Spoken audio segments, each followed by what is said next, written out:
एक दिन गौतम बुद्ध अपने शिष्यों के साथ एकदम शांत बैठे हुए थे। उन्हें इस प्रकार बैठे हुए देख शिष्य चिंतित हुए कि कहीं वह अस्वस्थ तो नहीं हैं। एक शिष्य ने उनसे पूछा कि आज वह मौन क्यों बैठे हैं, क्या शिष्यों से कोई गलती हो गई है। इसी बीच एक अन्य शिष्य ने पूछा कि क्या वह अस्वस्थ हैं, पर बुद्ध मौन रहे। तभी कुछ दूर खड़ा व्यक्ति जोर से चिल्लाया, आज मुझे सभा में बैठने की अनुमति क्यों नहीं दी गई है। बुद्ध आंखें बंद करके ध्यान मग्न हो गए। वह व्यक्ति फिर से चिल्लाया, मुझे प्रवेश की अनुमति क्यों नहीं मिली। इसी बीच एक उदार शिष्य ने उसका पक्ष लेते हुए कहा कि उसे सभा में आने की अनुमति प्रदान की जाए। बुद्ध ने आंखें खोलीं और बोले, नहीं, वह अछूत है, उसे आज्ञा नहीं दी जा सकती। यह सुनकर शिष्यों को बड़ा आश्चर्य हुआ।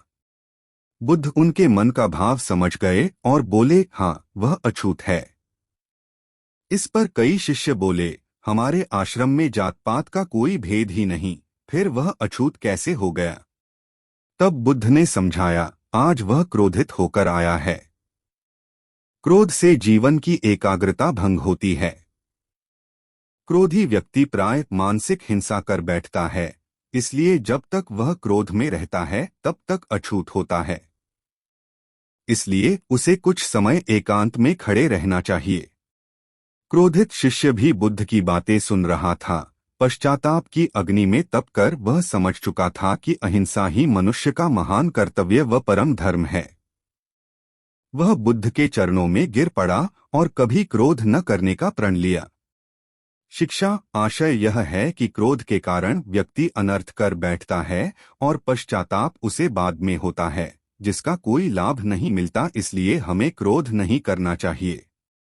असल मायने में क्रोधित व्यक्ति अछूत हो जाता है और उसे अकेला छोड़ देना चाहिए। क्रोध करने से तन, मन और धन तीनों की हानि होती है।